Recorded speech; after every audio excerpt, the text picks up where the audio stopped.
Hey, all you crazy sci-fi fans. Time for your daily dose of insanity. Over here at the Sci-Fi Shenanigans Podcast with your hosts, J.R. Handley and me, Chris Winder. Just two nerdy veterans geeking out over our science fiction passions. A place where the sky's the limit, space is the place, and nerds run the world. Without further ado...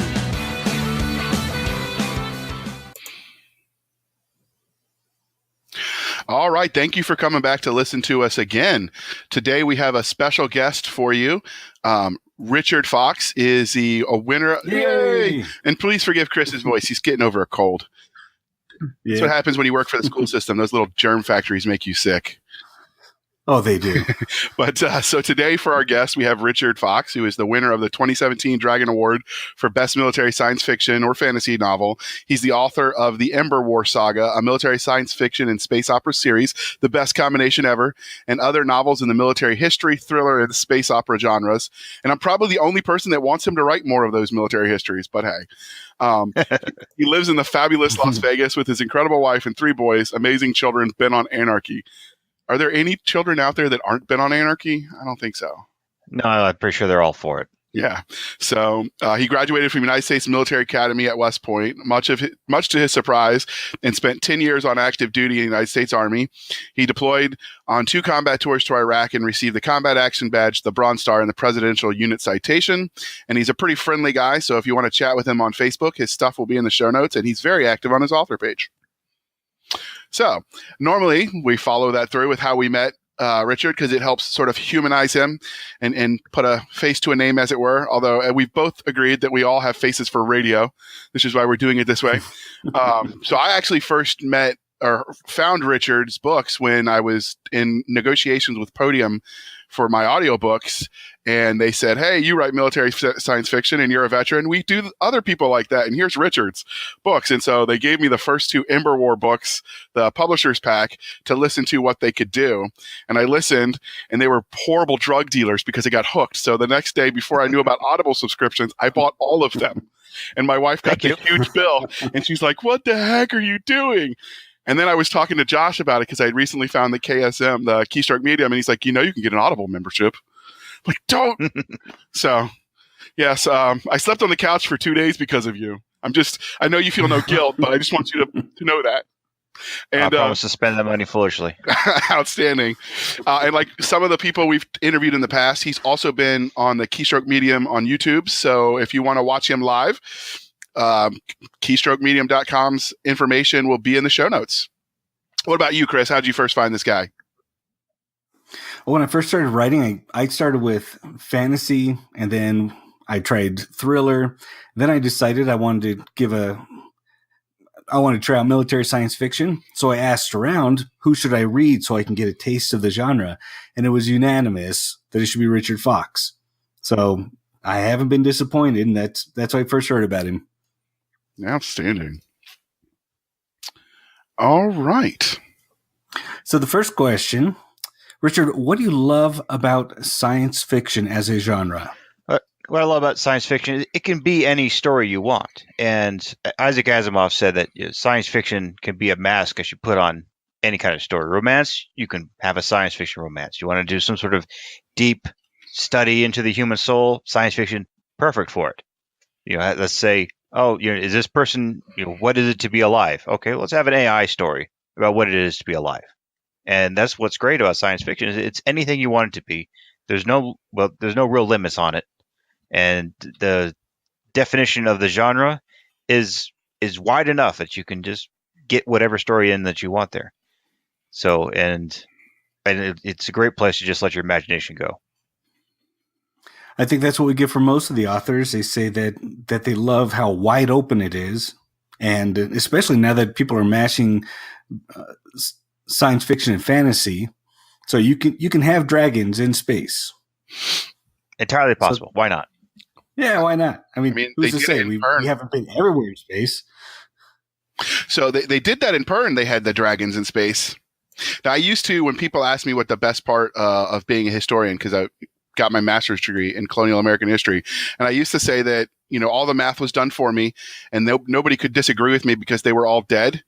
Although other people that study the genre can disagree. I mean, that study history can disagree with me. But since science fiction is generally speaking written to the future, zero people can disagree because how do they know? So that is a beautiful thing about science fiction. What's your earliest memory of science fiction? Was it a TV show or a game? Oh, no. It was 1979. I was about a year old, and I remember my mother carrying me in to see Star Wars. I sat there gripping the seat in front of me, watching TIE fighters battle X-Wings, and it was all downhill from there.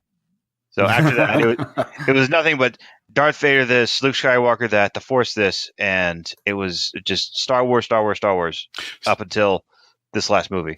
And No. so it was the earliest memory was Star Wars, and then when I bet back in the 90s when $5 could get you something, I had a $5 a week allowance. And all I would spend my allowance on was new Star Wars books, new Star Trek books. Yes. And I would just devour those on a weekly basis. Normally we would ask people, what their religion is because we go into uncharted territory, Star Wars, Star Trek, brown coats. But you answered it for us and you answered it correctly. So you get to stay. Yay! So is that the real reason you went to West Point and you wanted to be join the evil empire? You want to be a stormtrooper? What what I wanted to do was to pilot a Veritech from Robotech. Oh, yeah. I wanted to do that when I was a kid, and then I did. So I was going to go to the Air Force Academy, and when you have a long medical process to get into any of the academies, and doing that, I found out I was mostly colorblind. Me too. Yeah, and so the only test I could pass was this red or green? Red. Is this red or green? Green. Okay. And for the Air Force, if you have color vision like that, and you try to fly a plane, you'll die. I could have gone to the Air Force Academy, but so I decided if I can't fly the planes, I'll jump out of them. Smart. And this is the kind of logic decisions you make when you're 18 and don't know anything. So I went to West Point instead, thinking I'll just go be Army Ranger, and so yeah, it makes sense. All right. I'm tracking the logic. So got a personal question for Richard. Shoot. And don't worry, we'll only share it with our tens and tens of listeners. Have you ever tried to use the Force? Yeah, when I was a kid, sure. And okay, good. I'm not alone. That BMW, I think it was a BMW halftime commercial where the little kid dressed as Vader and they were doing the auto start thing on the car. Oh, do you remember that? I've drawn a blank on. Oh, yeah. Yeah. If that technology had been around, my parents would have done that to me too because I tried. So I got a two-part question. How early did you start writing and just feeding that seed? And then how did you transition from your love of science fiction to actually doing this professional? The first thing I ever wrote was kind of a skit for my high school anti-drug week that they had. I realized this was going to get shown to the entire school, and I put in. I had military humor even back then. Just I was knocking on the Coast Guard at the time, and as you do, it was right. Yeah. Oh yeah. They're open for it, and so the first thing I wrote was those plays, and then I went to college, and I was involved in the Theater Arts Guild, which is just as cool as it sounds, and I did. I wrote a couple little parts for plays here and there, and that was fun. And later on, I was I just come back from my first deployment in Iraq, and I was sitting with my brother watching a History Channel show about World War One, and he looks at me and says, there's never been a movie about the Red Baron. And I said, you're right, we should write that. And it turns out there had been one movie about the Red Baron. So I started off writing a screenplay about the Red Baron, taught myself everything about writing screenplays, etc. And quickly learned you can't make money writing screenplays. And so and then years later, I was at work. I was how to put this, not exactly engaged at this job just because of the nature of it. So and I realized that this job was going to go away just because of how the contracts work. And so I just decided, well, I can write something. I'd come across Joe Conrad's blog about being an indie author and how it was actually now viable. I was like, oh, this could work. All right, fine. I've written a screenplay before. Novels should be no problem. And so I thought, my logic at the time was, well, I've been a military intelligence person for so long, I should write military thrillers, just like Tom Clancy. So I wrote military thrillers, and the thrillers I wrote were so close to reality, just because of I've been downrange twice, that and I didn't market them. And anyway, first couple books did not sell, and then I was fortunate enough to be friends with Russell Blake, and I was complaining to him one day, and he said, "Well, have you tried a different genre?" And then the light bulb goes off, and then I suddenly remembered that I love Star Wars since I could barely walk, and have read hundreds, if not thousands, of science fiction and space opera novels. I was like, oh, why don't I write a science fiction space opera novel? And then I got The Ember War, which did very well when it first came out, and has continued to do well ever since. So I kind of really wish someone had prompted me to write space opera before I wrote those other books. But here I am. It works out. Yeah, it sure did, didn't it? Yeah. Well, the also thing is you learned probably a lot about the writing part of it doing the first couple books. So maybe it's better that, your first breakout book was not your first book, because you were probably a better writer at that point. One would hope, after so much more experience. Yeah. So sure. So who's been the biggest influence on your writing? Who's been kind of your mentor? The one author who I continuously hold myself an example to and find myself lacking every time is Dan Abnett, who is an English author. He writes a lot for an IP called Warhammer 40,000, and he writes lots of comic books.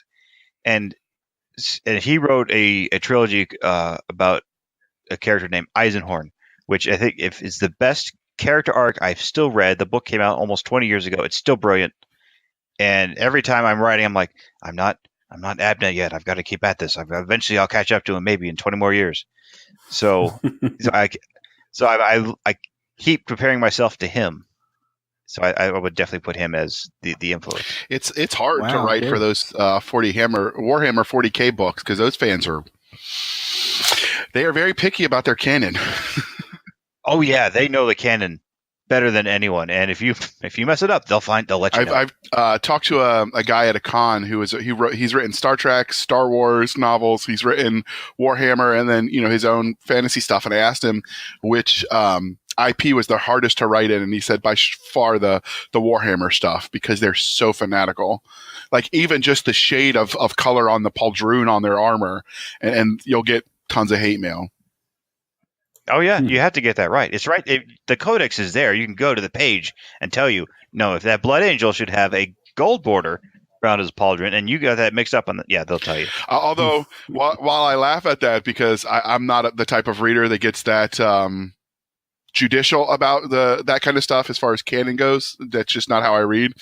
You definitely can respect anyone that can create a universe that generates that level of fandom. I mean, it's impressive. So, but I always wonder what it's going to be like when I'm sitting at a con somewhere and someone comes dressed up as one of my characters. And I'm especially afraid that I'm not going to remember which character that is. Well, I tell you what, someday I'm going to be in a trivia contest with my fans about my own works, and I'm going to lose horribly. I can tell. Because I think there's a lot of people, when you write to get the story out of your head, people read to get the story in your head. And after, then that's always the least favorite part of my editing process, is when it's a trivia contest against myself. I go back and like, well, all right, what was the name of the ship from book 4 that did the one thing? And I thought, well, why don't I just go online and ask my readers, and then they're going to be like, don't you know this? I'm like, no, I have to Control F the heck out of that one book and figure out the answer. I spent days looking for that kind of information when I first started my last series, because I was on the last book and I'm like, well, crap, what did I do here? So, and then I found out after all of that, I was reading the wrong book looking for it. Oh yeah. I've never done that. So has anybody actually cosplayed your stuff yet? Not to my knowledge. Not to my knowledge. So That was one of the things Chris and I were talking once about what we thought, how we know we made it, and that was one of our things. Is someone asks you for an autograph, someone cosplays your stuff, or starts a fan club. Those were 3 on our list. So I have had some people put one of my ships into video games. There's the Dreadnought game, and someone put the Brightonfeld in there, and I was like, okay, yeah, that's a step forward. Good. Yeah. Take what you can get. So, Richard has written many series. So we wanted to give you a short little list. Well, it's not a short list because he's written a lot, but so you familiar with, you can be familiar with his stuff. He's written the Ember Wars saga, the Terran Armored Core series, which is in the same universe, the Terra Nova Chronicles with Joss Hayes, which is also in the Ember Wars universe. He's written the Terran Strike Marines, also in the same universe. He has written the Exiled Fleet, which I believe is in a separate universe, correct, Richard? Separate. Okay. That's correct. Separate. He's written the Eric Ritter spy thriller series, the standalone Red Baron novel, and the Queen of Sidonia, which is also a standalone novel. And while those are all amazing books, we're going to focus on the one that launched them all. So we're going to talk today, and his questions are going to be answered towards the Ember War series. So if the other series pique your interest and you want us to have him back to talk about those too, shoot us an email. We'll have our contact in the stuff below in the show notes. So how did you come up with the idea for the premise of the Ember Wars? Were you smoking the good stuff, playing on a Ouija board? Did Chris or Nick Cole get you to overindulge in donuts? What's the secret to this one? Oh, I wish it was donuts. No, what it was is, I had the mindset, okay, I need to write a military sci-fi sort of series. And I came across an article talking about why we haven't detected any alien life yet. And there's like 14 different reasons that there was no alien, we hadn't found it. And one of the reasons was that every time an alien species pokes their head up and says, hey, we're over here, someone comes over and smashes them. And I thought, okay, well, that's interesting. Because for us, the cat's out of the bag. We've been broadcasting into space since, I think, the 1930s. So if they're on the way, how do we survive if somebody's coming to smash us? So, and then the Ember War turned into, okay, this mental experiment of that we can't win. How do we survive? And that's how the Ember War happened. Okay. That's an interesting premise to start with. Although we all know the truth because we have watched the TV shows. They're in Area 51, Mr. Richard. Oh, they're already here. Dang it. Okay. Well, we've also got the common cold to save us. This is true. Oh, yeah. I will save us all. Those little germ factories at your school. Oh yeah. So since Ember Wars is a series, I know because it says so in the title. Where do you see it going? You have 9 books out in the series. You have several follow-on series and branches. Where do you see it going next? It's right now the Iron Dragoons, the series the Terran Armor Corps with the Iron Dragoons is going on, and that's 3 books in, and I've got at least 3 more books for that. And while I'm writing that, Scott Moon and I are doing kind of a parallel series that should end about the same time. And then for Terra Nova, while it's in the same universe, the stories take place in different galaxies. You need to bust out the crayons to explain that to myself sometimes. But and that series could go on for quite some time just because of how different the setting is. So it's, if people really enjoy the reads, and if people keep reading them, I'll keep writing them.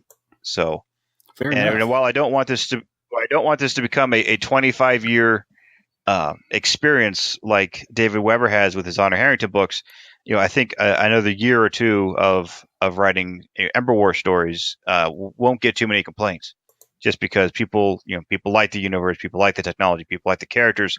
So, and then I can always have a more manageable chunk of, hey, let's have a 3-story arc over here for people to enjoy, or let's do a prequel story about this aspect, and that could still work.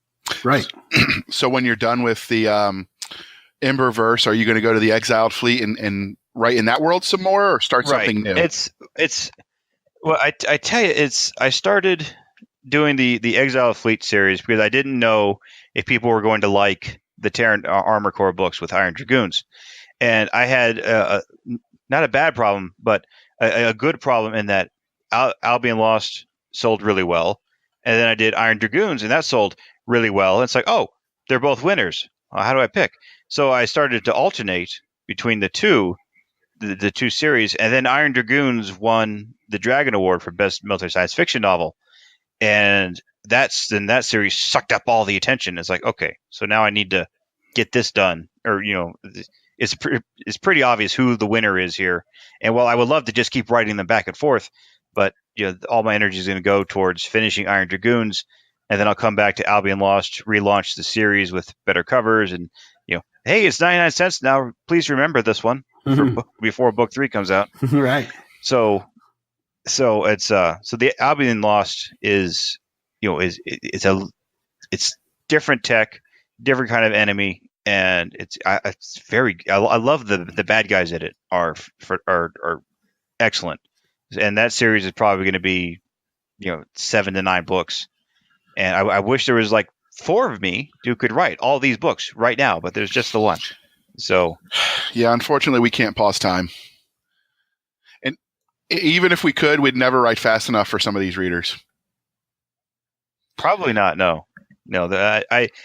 I'm blessed with people who can tear through one of my books in 2 days, and then they say, "Where's the next one?" I'm like, "It's coming." It's a good problem to have, though. I wish I could write. I wish I could write as fast as people can read. A lot more people would be happy. Yes, I'm sure they would, including the people you hire to do your covers and editing. Oh yeah, the people who do my covers and editing, they're thrilled that I am what's called a steady customer. Because every 2 months they know I'm coming back. So some of the follow-on series you're writing in the Emberverse are co-written with Josh Hayes and Scott Moon. Sorry, guys. How did working with another author change how you tell the stories, or did it? And I'm asking more from the story perspective, because we're not gearing this podcast towards other authors. We're trying to keep it fan focused, so sort of narrow that to the storytelling aspects. Right. The way I write is I'll outline extensively, do it, and while I'm writing, the character moments will kind of come out. So we'll co-write together, and then I'm going through my final version of the manuscript, and then it's like, oh, and then this character does this, and this character does that, and then I'm like, oh, here's all these other parts, and then it's like, and then I kind of had to look at Scott and Josh and say, there's more here. Keep this in mind for the next book. I'm sure it's very frustrating for them, and I'm sure I'm a terrible co-author to work with sometimes, just because it's not like I will ever go back and say, nah, those 20,000 words got to go. It's more, this is that aspect I didn't realize was there, and now we got to put that story aspect in chapter 4, 5, and 7. So has the story gone places that you hadn't thought it would, because you've got another mind playing in the universe, coming up with ideas? It does sometimes. It's more, it's like, well, why would this character do that? And then we realize, like, the guy we're talking about, with his backstory will kind of come to the both of us. Okay. And it's like, oh, okay, that's why he's doing this. Because we have a rough sketch of what all these characters were doing before the story began. And so, if that sounds to the listener a little bit heavy-handed, I actually, when you create a universe, that's actually probably a smart way to do it, because one of the problems with the Star Wars universe, which is why when Disney bought it, they had to make all of the previous novels now legends instead of canon, is because you've got Luke, and everybody wanted to write about the main character. So everyone wanted to write about Luke or Han or whatever. And then you have them all over the universe, and there's no way they can be in 2 places at once, but both books got written. And so by doing it this way, Richard's actually controlling the canon in such a way that you really don't have any issues with that down the road as it expands, where you have things that, well, this couldn't have happened because of this, but both happened in the books. So I know other people listening, Richard, don't always get that, you have to keep that. Somebody has to maintain the canon, I think. It's true, because sometimes, or otherwise, the characters will get away from you. Yeah. So Yeah, but I've not had anyone say, why didn't these two things mesh yet? I've yet to have that. So, but I'm sure it'll come along someday, and I'll be put on the spot at a convention somewhere. And it's like, in book 5, blah blah blah, and I'm like, you got me. And what I'll do is I'll just have an envelope with the words "no prize" written on it, and I'll hand it over to the guy. Here's your no prize. You got it. And of course, the envelope is empty because it's no prize. I'm just lifting that idea from Marvel Comics. So do you, you've mentioned David Weber's universe, and I know he has written or fans have, there's a book out there with some of the canon type stuff. Is that something you plan on releasing for your fans? Basically your universe Bible? And I don't think so. It would seem like no one's asked for that. So it would be right now it's all in my head. And I feel like if I put it down on paper, I might mess it up. So, but no, I think somebody started a wiki somewhere that I'm just too embarrassed to look at, and because I think I got to start putting stuff in here, and it's like, but no, I need to focus on writing new words. I can't be worried about my wikis. So that's when you hope you have an accurate fan going crazy on it. Oh, yeah. If they're out there, I'll send them a book and a T-shirt and everything. It'd be great. You do T-shirts? Tell us about that real quick, because I've never heard of other authors doing that. T-shirts are coming. Nick Cole, he's killing it with his T-shirts, and like for people who my beta readers, my ARC readers, I call them my red shirts, because eventually, if you're in this pool of readers for me, I will murder you in a book. Your name will be a character, and you'll die horribly. And I call them I call them red shirts. So I'm doing the process now of making actual red shirts for these people. And when you get killed, you ascend to Valhalla, and I send you a proper shirt that says you got killed. And then there will also be the I Survived 2018 red shirt squad. That everyone will get every year. That's awesome. So and then there's going to be just a shirt with about like, oh, I'm the Terran Strike Marines armor shirts. There's going to be a Marine shirt, and people like them. And I've had people keep asking me for them. I'm like, okay, fine. If your readers and fans want something, it's probably a good idea to give it to them. So the only other person I've heard do that was Nick and Jason with the Galaxy's Edge. I know they have the KTF stuff that they sell on Amazon. Right. So is that something you're going to sell it on Amazon, or are you going to do like a cafe press? I'll sell it on. I will sell it on Amazon, just because if someone says you can buy it on Amazon, there's this huge relief. Oh, goodness, because it's going to be quality. If you don't like it, you can just send it back, and it's going to be reasonably priced. So I like doing it through Amazon just for the ease of use for everyone involved. So I've got my account there, and I'm waiting for the designs to come back. So is that something they do? Will they do the shirts print on demand, or do you have to warehouse them? No, they print on demand the shirts. Awesome. For Amazon. That's awesome. But you'll have to, I'm assuming you'll put the link to buy that stuff on your website when it goes live?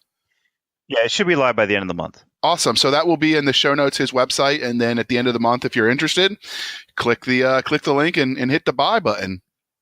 So that's it. That's awesome. I'm sorry. That was an unintended question, but it just perked my interest because I like that kind of stuff. I'm like addicted to T-shirts with cool designs on them. My wife laughs at me. So, all right. I like T-shirts with flaming skulls on them for whatever reason. That is awesome. And my wife's like, "You're not leaving the house in that." I'm like, "Fine. I'm just going to go work out. That's fine." So you can get bumper stickers too, because I have a thing for bumper stickers. You can put them on bumper stickers. I might, but it's like for whatever reason, one of the resonating phrases from my books is "cod mittens," which is a bastardization of the ship motto, the Breitenfeld.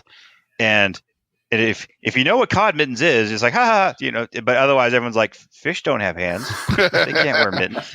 I actually like that you didn't use Latin for the ship motto stuff. You used the German. I thought that was different. Right. It's for a lot of my ship names, I'm a huge fan of the band Sabaton, which is military history metal, which I thank God this has happened in my lifetime, that this exists, because I was a military history major in college. And so Sabaton, they just sing about military history. I love it. And so I will incorporate a lot of their lyrics into ship names while I'm and sometimes titles while I'm writing. All right. Well, I can't spell that, but we will get with Richard offline, and we will get a link to that band in the show notes so you can check them out as well. Because if you like military history and you're reading military science fiction, this is probably your stuff. You'll like it. So we will have that in the show notes. But for now, we are going to pause for a word from our sponsor. Humanity will be free, no matter the cost. Deep in the Guatemalan jungle, buried beneath a forgotten Mayan pyramid, an earth-shattering secret sits, waiting. Its discovery will rip apart the illusion that humanity is alone in the universe. Engaged in a life-and-death struggle for the future of mankind, Harry Rogers and Jess Cook are forced to protect this secret from the most despicable foes imaginable. They must race across the globe to complete Liberty Station, the first true interplanetary ship. Only then can they search for the shocking truth behind what they found. They have no room for error, because failure means death for them and subjugation for everyone else. Presenting Liberty Station, Book 1 of Humanity Unlimited, written by Terry Mixon. Purchase your copy on Amazon and learn more about the author and his works at terrymixon.com. All right. Thank you for sticking around through the commercial. So we were just talking about merch because I sidetracked us. But before that, before I derailed this train, you were answering about how co-writing has affected the way you tell the stories. It sounds like not very much because you found authors that are sort of thinking along the same lines as you to work with. Do you think your process could work if you wrote with someone who was the opposite of you, that whole yin-yang effect? Could you? Or No, it's because it's while I'm writing in my universe, my baby, and it's right now. It's kind of like I went to Scott and Josh in my car and said, "Get in, we're going to sell books," and they got in the car and off we go. And if I had to go to a different car with a different person, and we had to figure out who's driving and where we're going to go and what we're going to listen to on the radio, I'm taking this metaphor way too far. I don't know if it would work. So. But it's with just Scott and Josh, it's pretty easy because they've read all my stuff. They understand where I want to go with the stories. It works. But if it's like, oh, let's write something completely different with some other person who has strong ideas, it would be like, good, no. So now, did you intentionally pick them because Josh Hayes we've interviewed him before, so that's episode 2 if you want to listen. Was an Air Force veteran, and Scott Moon, who we've been bugging, trying to get him to say yes and come on, is a SWAT team officer. So they have that sort of military or paramilitary training. Do you think it could have worked if you had somebody without that? You don't have to have military training to write good military science fiction. And one example I always throw out is Tom Clancy. Tom Clancy wrote the greatest military thrillers of all times. He was a real estate agent, never served a uniform. He just did his research. I didn't know that. So I'm not opposed.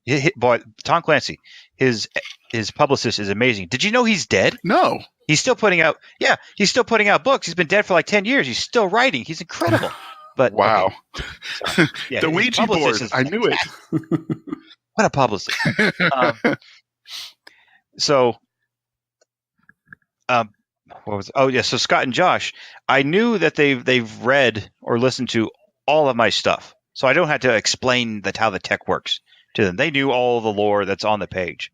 So when it says, if you want to write this too, when the question that we put to them, they already had the background. Like if I went to someone else, if someone else came along and said, I want to write in the Ember War universe, I say, you got to read 15 books now.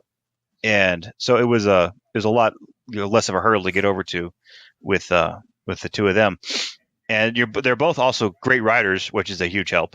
So in getting this stuff done. So and then with Scott, he being a SWAT team officer and probably the most dangerous military author ever, just based on his skill set.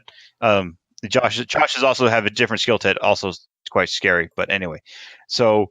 I go to Scott and I say, I want you to SWAT team up this stuff. He's like, oh, we got it. Boom. So his book, The Atari Salvation, it's full of SWAT stuff. And the next book that's coming out is also going to be full of SWAT stuff. So I love that he can add all that to it. So, and if I may ask Josh, Josh was on the bomb squad. But the thing about you put any bomb squad stuff on there, they kind of get mad at you because you're teaching stuff. So we might not put the bomb squad stuff in. Or you go future tech with the bomb stuff, so you make up something that doesn't yet exist, why not? And then he can just can't get in trouble for that. Right. Now, that's the one thing that I worry about sometimes. You have to wonder if when you've got people that write military science fiction, if you ever worry about going too close to your own experiences. Now, I didn't have access to all the high speed intel. I was just an infantry sergeant, so I don't have that problem. But you worked in intelligence, so was that ever a concern for you that you might be? It sure was when I was writing military thrillers. And it was always a thought of like, if I put that detail in there, I got to move to Russia. So it's like, I am not. So when I was able to get away from all that and not have to worry about it, it was a huge relief. So, and there's, I had all the clearances. I did a lot of interesting things while I was in intelligence. And you can't put that in there because they'll come get your royalties and put you in jail, and or you move to Russia. So none of those options are good. No, it's cold in Russia. So The last question about the writing stuff. So is there anything that the co-writing has taught you about your own writing, storytelling techniques that you use? Again, we're asking more from the what the fans would be interested as opposed to other authors. It drives home that I'm the kind of writer who character moments happen during writing versus I know my plot when I sit down to write, and then all of a sudden this character will show up and say, hey, I'm doing this. It's like, oh, well, that fits, okay, go ahead. And then that works into the book. So that's but having co-authors, that really shows up, because I'll tell Scott or Josh, hey, so and so they're going to have a conversation with their dead mother here. Don't ask why. It just happens. So that kind of thing happens. So besides having to be careful about what you write about, how else have you tapped into or shied away from your military experience?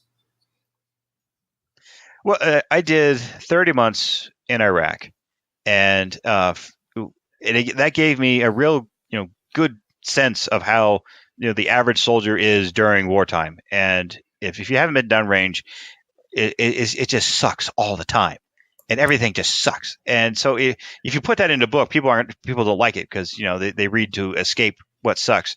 So I can still put that in that feeling of this is miserable in little bits and pieces, and have it really shine through of being authentic. And then some of the aspects of explosions and getting shot at, and here comes the cavalry, and those emotions of while you're downrange and all this stuff is happening. I've incorporated that into my writing, and I think it gives a good layer of authenticity that people can appreciate. Do you ever draw characters from, well, let's say they might resemble people that you met in the military? Oh, sure. There's one character in the Ember War. His name is Standish, and he's become a fan favorite. Love him. And I've had many people from multiple different militaries, different countries' militaries, say, I knew Standish, because the Standish character, he's a borderline criminal, just not convicted yet. Who, and every military unit has this. It's just the one guy who will can steal whatever you need for the good of everyone else, and sometimes just for himself. And who always, he knows everyone, and like, oh, you need this? Well, I'll get it for you. But, you got to give up this, that, and the other thing. So, the Standish, the borderline criminal character is very common in any military. And so I think a lot of people know him. And it's like, boy, we need, if you're downrange, like, we need some vodka here. Like, who's going to get us some vodka? Like, oh, well, that guy. And then you go to that guy, and he's like, oh, yeah, just put your money over there. And then in 2 days, go open that box. Like that kind of guy. So this is the difference between the enlisted and the officer, because I know that sometimes stuff just falls off the back of a truck, and I mean, you don't want it to go to waste. That would be criminal. Oh no, that'd be terrible. So, and it's never the supply people that can get you the good stuff. It's always people that don't work in supply. That always surprised me. Oh yeah, always. It's so when you read other people's science fiction, especially military science fiction, do you ever see things that people do that obviously they haven't researched that just makes you crazy? Most of the time, it's how officers and enlisted talk to each other. Now, in the far future, on the planet Krasnovia. The military may be different, and I can accept that when I'm reading. But when I read, I hear like an E4 mouth off to a captain. I grip my seat, and then I just sure that every officer and NCO who's reading that book just their pucker factor just went up when that kind of thing happens. Because the instinct is to reach out and crush that soldier who just did that. But you can't do that because you're reading a book. Well, the answer I was going to say, which is what you just alluded to, is sometimes that kind of nonsense does happen. There are specialists and E4s or whatever that like being E1s again, but a lot of times that's preceded by some wall-to-wall counseling in the back with the sergeant who happens to be around correcting the situation. Oh yeah, yeah, and it's I do enjoy writing the NCO correcting the junior enlisted because that's always satisfying. So, and then a lot of other times is how, being in the military, the American Army, how officers, talk to each other and relate to each other. And then when I read, other books, and it's like, what is this, high school? And it's, just being in the military for 10 years, I had this expectation. This is how people relate to each other. And then people who have not been in the military, they'll write their conflict, their interpersonal conflict, the way they know it. So it's, that's the greatest frustration when it comes to that. It's like, this does not match what I remember. And I understand that's my biases, but still they're mine and I like them. Yeah. One of the things I've heard you mention in another interview is that the other thing that you, how do I say this? The other thing that bugs you is that they always, they sort of rely too heavily on the tropes, and that sometimes they sort of glorify the troops as like they're all saints or they're all horrible people. So you want to elaborate on that here? Because well, sure, it's if in the military you're going to find all types. You're going to find your Captain America, great Americans, these people you tell your kids about how they should be like this person, and then you got your scumbags. And for the American, that's how it was at the American military. You've got both ends of the spectrum. So, and sometimes when you read a book, it's like everyone is pushed to one end, and no one is on the other end. It's kind of like, so I like to have both ends in there, except with my armor soldiers. They're all on one end of the spectrum. And everybody knows that that's not correct, Richard, because infantry rules the world. I'm just saying. Oh, okay, sure. It's so I used to be Cav. I used to be a cavalry soldier, and if you ain't Cav, you ain't something. that shined through. So if people don't realize, in the Army, the infantry and the cavalry and the armor specifically, they have sort of an interpersonal rivalry within the service. So Richard and I have been known to go back and forth on that on Facebook posts. So. Oh yeah. Following that, what do you think are the best military units in science fiction? Obviously, you'd be giving yourself top billing, or you wouldn't have the confidence to write. So, who would be your second pick for the best military units you've read in science fiction? I love Space Marines from Warhammer 40,000, and they can be a bit one-dimensional, but they're just they're 7 foot tall, encased in armor, super soldiers. And it's like it's so satisfying to just see them show up and just start killing aliens.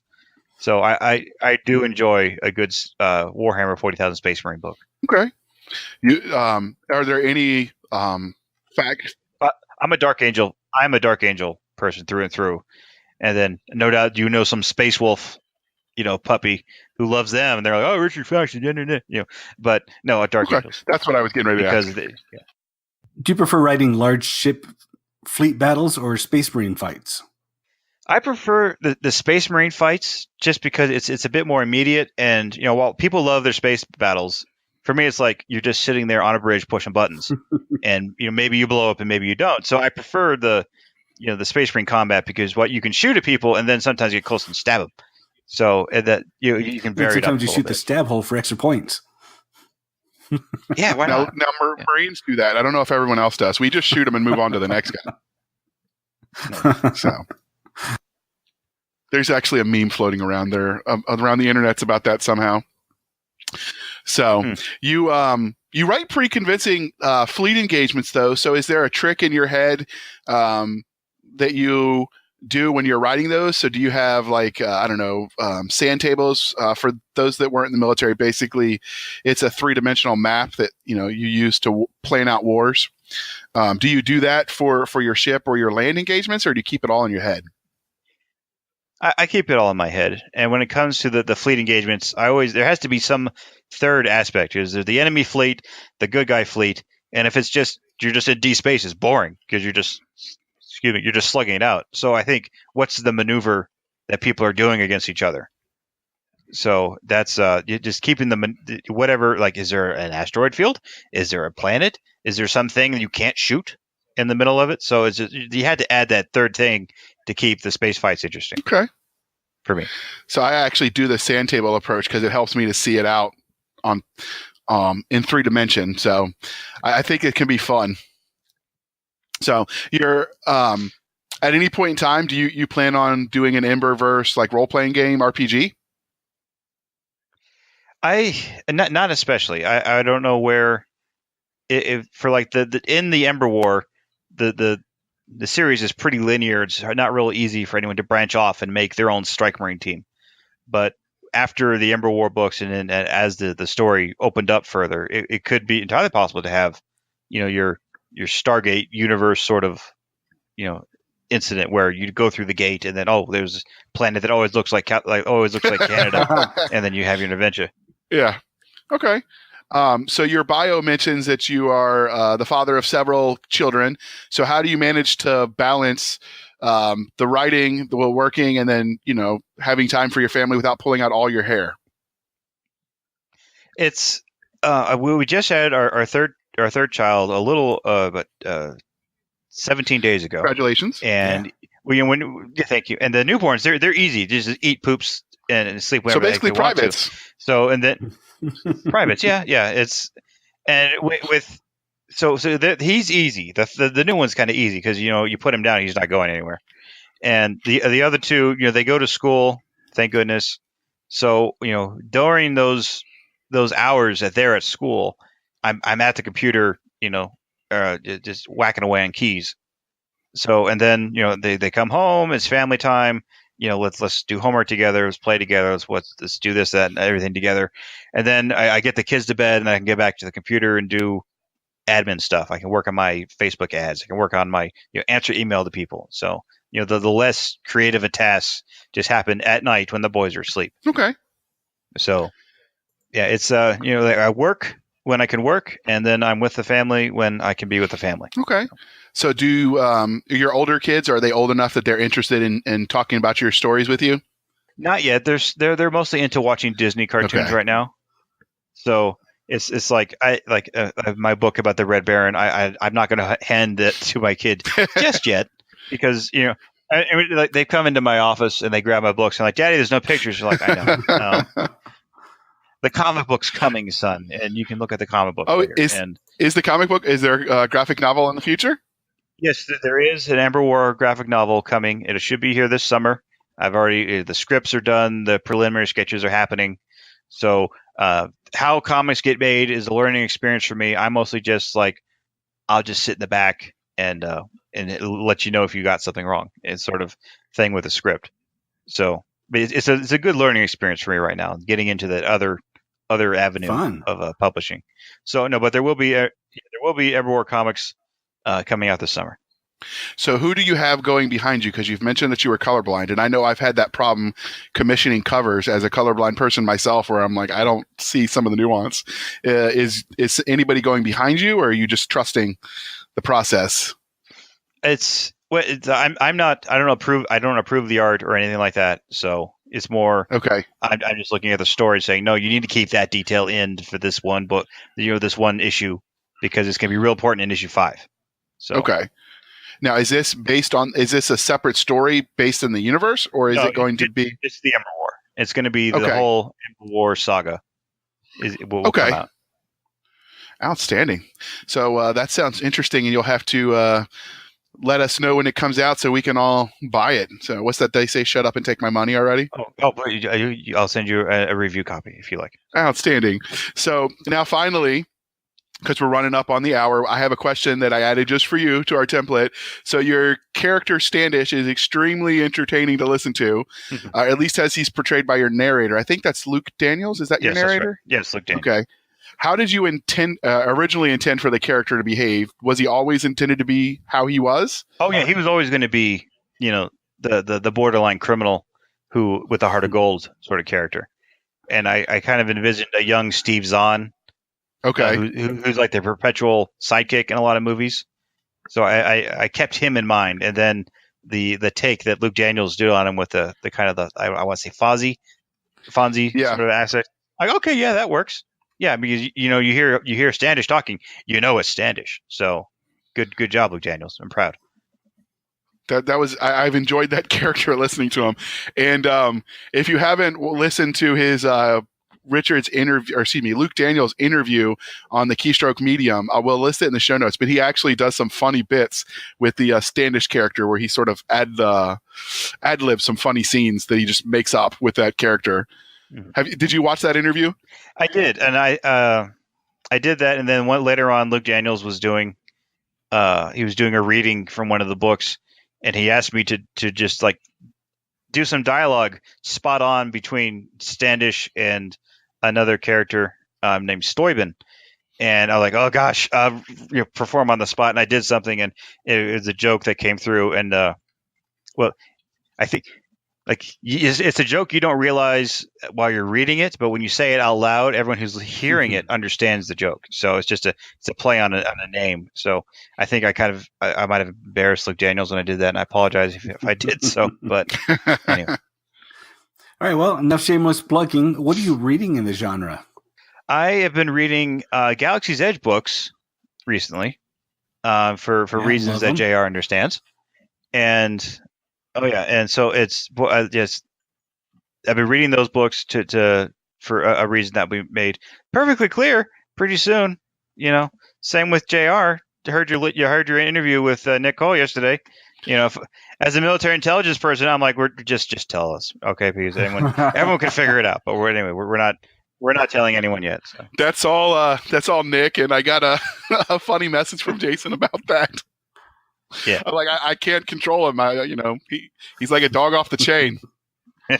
But as a former intelligence person, I used to love people like Nick. We were like, oh yeah, just let him keep talking. So it's, we'll find out everything.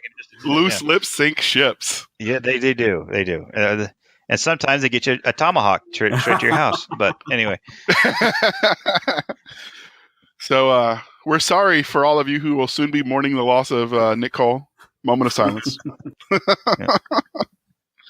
So I've enjoyed them. What's your favorite Galaxy's Edge book at the moment that you're reading?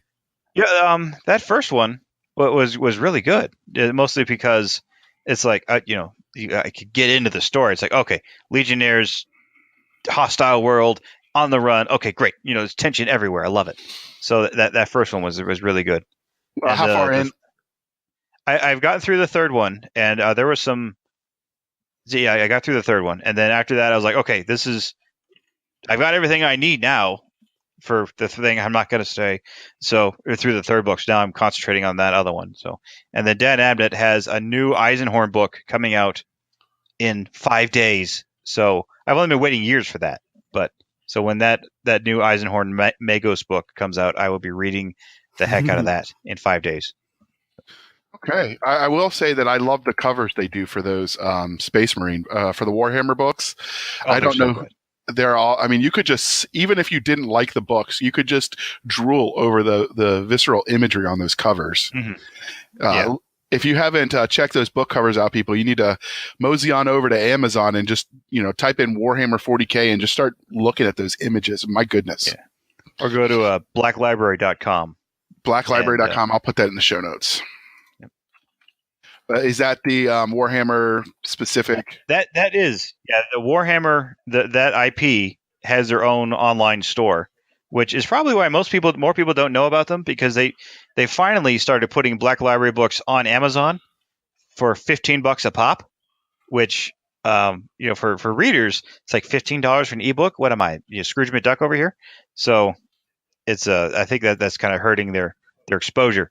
Meanwhile, my stuff is available at $2.99 to $4.99 and it's free on KU. So it's easier for readers to get into me. It's like, it's like, well, I won't, at least I don't have to lose any money if I don't like his book. And I think most people enjoy the reads. They're like, oh, good, I don't have to pay for this and read it. Love it. So. One of the things I didn't understand about the traditional market as a reader, when I choose a book, when I can get two, books that happen to be indie for the price of one traditional ebook, or I could buy that traditional book on hardback, it's a no-brainer. And I don't understand why you would price yourself out of the market like that. It just doesn't make any sense. No, their mistake is my game. Absolutely. So I look a lot more enticing. If a reader is looking like, do I want to start this series or that series? So the other final question that we ask before we wrap this up is, because we focus on the science fiction, so the science of science fiction, is there any scientific breakthroughs that you're following or excited by? Did you see where they launched a Tesla into space? Yes, I did. I watched it live. Holy moly. Yeah, I love that, somebody, I saw a picture floating around where like 10 years ago, SpaceX was a bunch of, pasty, uncomfortable guys in an empty office with a mariachi band. And now they've got the most powerful rocket on Earth and they're launching things into space and throwing Teslas at Mars. And it's like, and then making the rockets land and reusing them. It's like, whoa. I'm in the future. Finally, I'm in the future. And they had the one. Go ahead. Go ahead. I was just saying they had the one of the rockets that landed on the drone ship out in the ocean too, which was amazing. Yeah. Doesn't seem like they're having way too much fun with science. It does. Oh, why not? I mean, if you can do all this and get us to Mars, and by the way, you turn your roof into a aesthetically pleasing solar panel that powers your car. It's like, this is great. Yeah. What's to complain about? The funny thing is I know I'm going to get hate mail, so send it to Chris Winder at. But the flat Earth people are coming out and like, see, this is just part of the conspiracy. This was a soundstage in Hollywood. It's too clear, the pictures. Oh. It's faked. I just laughed. Flat Earthers are. Yeah. It was because in one of the pictures of the Starman, which is, you can see a picture of him, because if you haven't looked, they've mounted the Tesla to the top of the rocket, and then they've got a mannequin essentially in one of their spacesuits, and in the rearview mirror you can see the curvature of Earth in the background, and so that just set them off about how it was all staged, and it was hilarious. I've read some of those science debates, if you want to call them that. So, what about you? Go ahead, Richard. I think it would be fun to write a story from an alien's perspective who finds the Tesla. Yes. Just in deep space, and they're just trying to make sense of what is this? This isn't a spacecraft. The engine doesn't work at all. You can just imagine these aliens trying to figure out what the hell just happened here. It's going to be a race to see who writes that first. Well, the other thing I thought was funny was, Chris and I are fans of the Dead Robot Society podcast, which is more geared towards other authors. But Paulie Cooley writes horror, and so he was talking back and forth, and I just keep thinking, what if they hit a body in the trunk? That's a murder that'll never get solved. Nice. So, yep. But I'm a sick and twisted person, I guess. So what about you, Chris? Is there anything you're watching? Yeah, I found this weird website, valuewalk.com. So I'm not 100% sure it's going to be peer reviewed. Probably not. But they have an article talking about a paper a German scientist wrote. The paper advocates destroying a message which may in the future be received from aliens. Basically, if it's from alien to Earth, destroy it. Don't open, don't look at it, don't do anything. They bring up a good point that anything that an alien might send us might be a doom virus, computer virus, or might be an AI that takes over the planet. And I figure if aliens wanted to destroy us, they wouldn't have to send a gigantic ship. They could just send a signal and hope we were curious enough to open it. So I just thought that was fascinating story fodder, because you wouldn't really even have to explain where it came from. You would just have the effects and after effects. You see that movie Species from way back when? I don't think I did. Yeah, it was aliens send a couple messages to Earth. The first one is like free power. The second one is something awesome. The third one is virus that kills you all. Like the aliens convince you, oh, these messages are great. They're here to help. And then the third message destroys your planet with a naked Nastasha Hentridge somehow. But anyway, I did wonder about that, but I didn't complain. Yeah. So the normally this is where Chris would ask me, but his voice is a little hoarse, so I'm going to pretend he asked me what I'm following. And I found an article. It was on MSM.com. And it's basically the headline sort of says it all. A scientist has captured an impossible photo of a single atom. And it's just, I think it's cool because the tech that would be required to do that would also allow so many medical breakthroughs. If you can take pictures at that scale, could you imagine what the robotic surgery could do? Because right now they have robotic arms that do some fine surgery, but it's limited by the visual tech so the doctor can see what's happening. So if you can add the enhanced imaging, I mean, I could just imagine that technology being used across the board in all kinds of interesting ways I'm not smart enough to figure out. So I found the whole thing interesting. Now, the science article itself was a little bit, it broke it down a little less than user-friendly, I think, in parts. So I will try to find in the show notes one that keeps it a little simpler. But if not, read at your own discretion. But it had a picture, so even Army veterans could understand. True, but it wasn't written in crayon, so the Marines were sort of SOL. Oh! Point to Andy. I'm going to give that one to him. All right, thank you. Of course you would. So, he's not biased at all.